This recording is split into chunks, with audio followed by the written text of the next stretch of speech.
Positive way میں، مثبت انداز میں اپنے دلائل لوگوں کے سامنے رکھ دینا. جس کی قسمت میں ہدایت ہوگی آ جائے گا، جس کی قسمت میں ہدایت نہیں ہوگی، جو سیدھا راستہ نہیں چاہے گا، اس کو آپ زبردستی ہدایت نہیں دے سکتے. یہ چلتے رہیں گے اسی طریقے سے. اس جملے سے بڑی تسلی ہوئی. اسلام سے زیادہ حقانیت کس کی ہو سکتی؟ دنیا میں لوگ بتوں کی عبادت کر رہے ہیں کہ نہیں کر رہے؟ کیا دلائل کی دنیا میں ان کا پلڑا بھاری ہے؟ کون دنیا میں ایسا شخص ہوگا جس میں اتنی سینس بھی نہیں ہوگی کہ جس پتھر کو میں اپنے ہاتھ سے تراشتا ہوں، میں نے خود بنایا، میں نے مارکیٹ سے خریدا، 2 خریدنے پر تیسرا فری ملا مجھے، ہول سیل کے ریٹ الگ ہوتے ہیں، وہ میری بگڑی بنائے گا، اس کے لیے کسی دلیل کی ضرورت ہے اس پہ رد کرنے کے لیے؟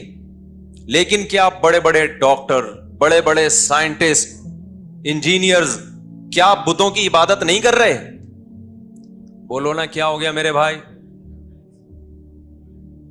تو اگر آپ ان کی ٹینشن لیتے رہو گے ساری زندگی، یہ کیا ہو رہا ہے، یہ کیا ہو رہا ہے، تو اس سے بت پرستی ختم نہیں ہوگی، آپ ڈپریشن اور ٹینشن سے مر جاؤ گے. تو اس کا حل کیا ہے؟ وہی حل ہے جو قرآن نے بیان کیا کہ آپ اپنی بات لوگوں تک پہنچا دیں. جو بھی بتوں کی عبادت کرتا ہے اس کو کہہ دیں، جیسے قرآن نے کہا الہم ارجل یمشون بہا، بتاؤ کیا ان کے پاؤں ہیں جس سے یہ چلتے ہیں؟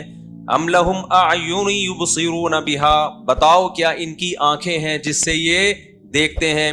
ام لہم ایدی یبطشون بہا، بتاؤ کیا ان بتوں کے یہ ہاتھ ہیں جس سے یہ پکڑتے ہیں؟ ام لہم آذان یسمعون بہا، بتاؤ کیا ان کے کان ہیں جس سے یہ سنتے ہیں؟ اس سے اچھے تو تمہارے کان ہیں، تم سنتے ہو، اس سے اچھی تو تمہاری آنکھیں ہیں، تم دیکھتے ہو. یہ تو نہ سن سکتے ہیں نہ دیکھ سکتے ہیں، تو کیوں ان کی عبادت کرتے ہو؟ 2 اور 2 4 کی طرح قرآن بات کر رہے کہ نہیں کر رہا؟ کیا ہندو یہ آیتیں نہیں پڑھتے ہوں گے؟ کیا ان کو یہ معلوم نہیں ہے؟ بول لو بھائی. اس کے بعد بھی آپ دیکھ لو یوٹیوب پہ ویڈیو بھری ہوئی ہیں، ڈاکٹر بھی جاتے ہیں مندروں میں، بتوں کے سامنے جھکتے ہیں. اس سے صاف پتہ چلتا ہے بھائی ہمارا کام اللہ کا پیغام پہنچا دینا ہے، منوانا ہمارے ذمے نہیں ہے. تو غیر مسلموں کی گمراہی میں بھی ہمارا کام پیغام پہنچانا ہے. مسلمانوں میں جہاں گمراہی پھیلے گی تو ہمارا کام پیغام پہنچانا ہے، منوانا ہمارا کام نہیں ہے. ہم پیغام پہنچا دیتے ہیں کہ ربیع الاول میں جو کچھ آج کل ہو رہا ہے یہ پیغمبر کا طریقہ نہیں ہے، یہ آپ کی اپنی خواہشات ہیں جن کو آپ مذہب کا لیبل لگا کے پورا کر رہے ہو. دین اپنی خواہشات کا نام نہیں ہے. پورا صحیح کوئی نہیں ہوتا. جب ہم بتاتے ہیں نا کہ محرم میں ایسے گزارو جیسے پیغمبر نے گزارا، ایسے گزارو جیسے صحابہ نے گزارا، تو کیسے گزارا بھائی؟ صرف 10 محرم کا روزہ، 9 10 یا 10 11 بس. اور روزوں کی کثرت محرم میں کریں، آپ جتنے زیادہ روزے رکھ سکتے ہیں. اس کے علاوہ محرم میں کوئی اضافی عمل اسلام میں ثابت نہیں ہے. ربیع الاول میں تو یہ بھی نہیں ہے کہ کوئی اضافی روزوں کی فضیلت ہو یا عمرے کی فضیلت ہو. آج کل ربیع الاول میں عمرے بہت ہو رہے ہیں. لوگ کہتے ہیں بھائی اس مہینے میں عمرہ کیونکہ نبی پیدا ہوئے تھے. تو آپ پیغمبر سے آگے نکل رہے ہو بھائی. ہمارے نبی کو نہیں معلوم تھا کہ میں اس مہینے میں پیدا ہوا ہوں تو میں اس مہینے کی فضیلت بیان کر کے چلا جاؤں. صحابہ کو معلوم نہیں تھا کہ ہمارے پیغمبر اس مہینے میں پیدا ہوئے ہیں تو ہم اس مہینے میں عمرہ کر کے اس کی فضیلت کو بڑھا دیں. کہیں کوئی ایک حدیث دکھاؤ جس میں کسی صحابی نے ربیع الاول میں عمرے کی الگ سے فضیلت بیان کی ہو. میں سمجھا پا رہا ہوں بات؟ کوئی ایک روایت دکھا دو بھائی. رمضان میں عمرے کی فضیلت ہے. نبی صلی اللہ علیہ وسلم نے فرمایا رمضان میں عمرہ ایسے ہے جیسے حج. اس کا یہ مطلب نہیں کہ مکمل حج جیسا، حج تو حج ہی ہے، یہ تو تشبیہات ہوتی ہیں اس کی ویلیو کو بڑھانے کے لیے. تو رمضان میں آپ عمرہ کرتے ہیں کیونکہ رمضان میں ویسے بھی ہر عبادت کا ثواب بڑھ جاتا ہے. یہ فضیلت ہمیں ربیع الاول کے بارے میں نہیں ملتی.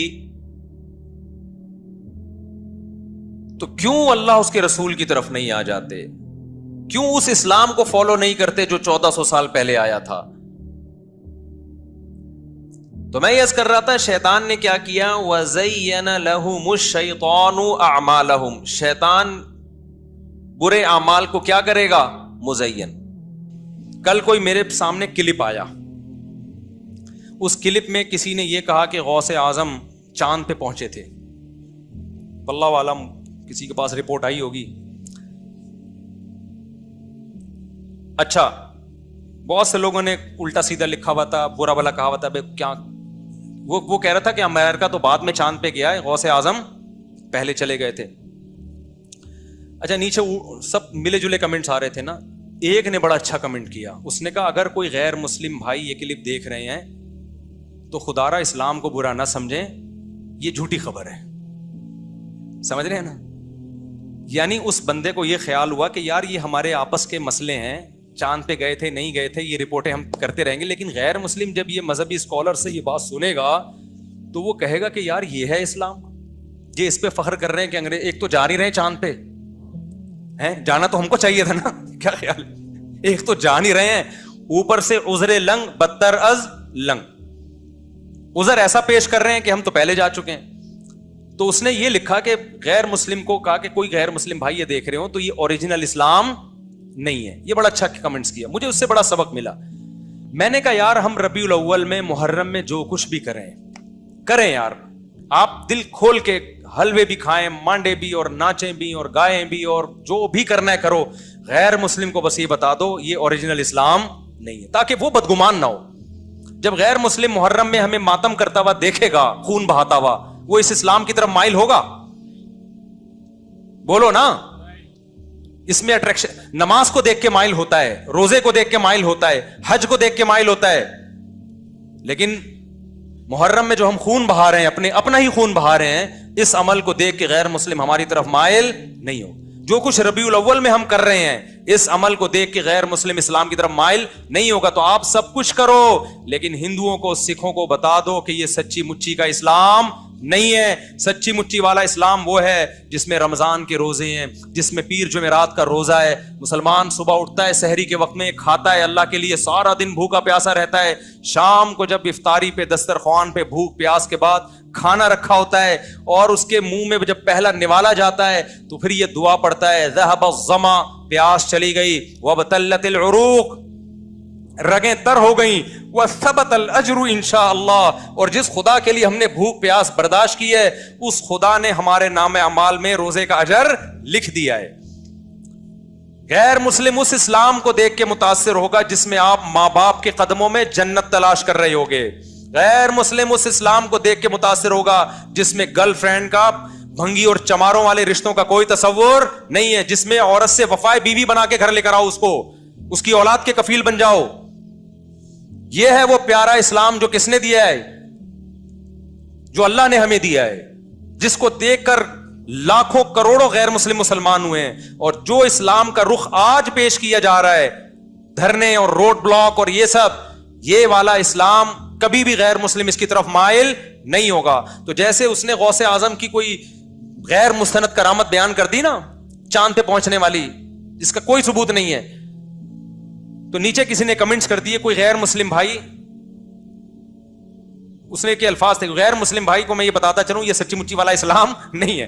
تو آپ جو کچھ بھی کریں ایک بورڈ لگا دیں, بھائی یہ ہمارا اپنا اسلام ہے, یہ سچی مچی والا اسلام نہیں ہے. سچی مچی والے اسلام میں قبر ایک بالش سے اونچی نہیں ہوتی. سچی مچی والے اسلام میں قبریں پکی نہیں ہوتی. سچی مچی والے اسلام میں حلوے مانڈے نہیں ہوتے. پوری دنیا کے ڈاکٹر اس پر متفق ہیں کہ میٹھا کھانا انسان کی صحت کے لیے انتہائی نقصان دہ ہے. میں کینسر کے اسپیشلسٹ سے ملا ہوں, ان کا کہنا ہے کہ سگریٹ اتنی نقصان دہ نہیں ہے جتنے حلوے نقصان دہ ہیں. نہیں ہے میرا خیال بات سمجھ. سگریٹ سے زیادہ نقصان دہ کیا چیز ہے؟ حلوے. کیونکہ سگریٹ سے وزن نہیں بڑھتا, میٹھے سے وزن بڑھتا ہے, اور وزن بڑھنے سے بلڈ پریشر بھی ہے, شوگر بھی ہے, کینسر بھی ہے, 20 بیماریاں ہیں. سگریٹ سے صرف کینسر ہے. یہ ڈاکٹر کی رپورٹ پیش کر رہا ہوں, ہوائی فائرنگ نہیں ہے. اس پہ ریسرچ پیپر بھی دکھا سکتا ہوں آپ کو.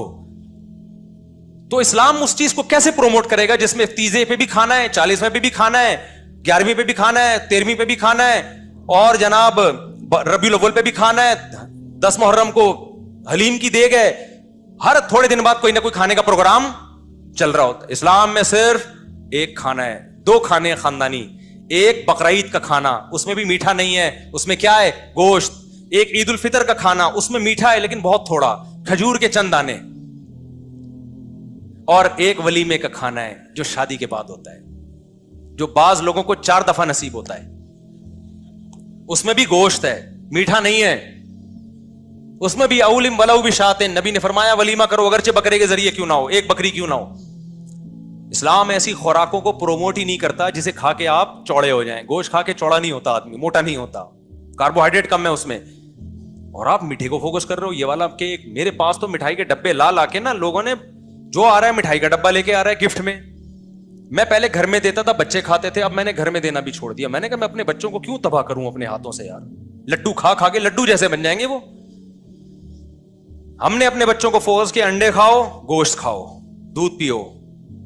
میٹھے کو میں پروموٹ نہیں کرتا گھر میں زیادہ, سمجھتے ہو. اور ہمارے یہاں مشہور کیا, کھانے کے بعد میٹھا کھانا سنت ہے. اوٹ پٹانگ باتیں کر رہے ہو یار تم. کھانے کے بعد کھانا ہی کہاں سنت ہے کہ اس کے بعد میٹھا کھانا بھی سنت ہو.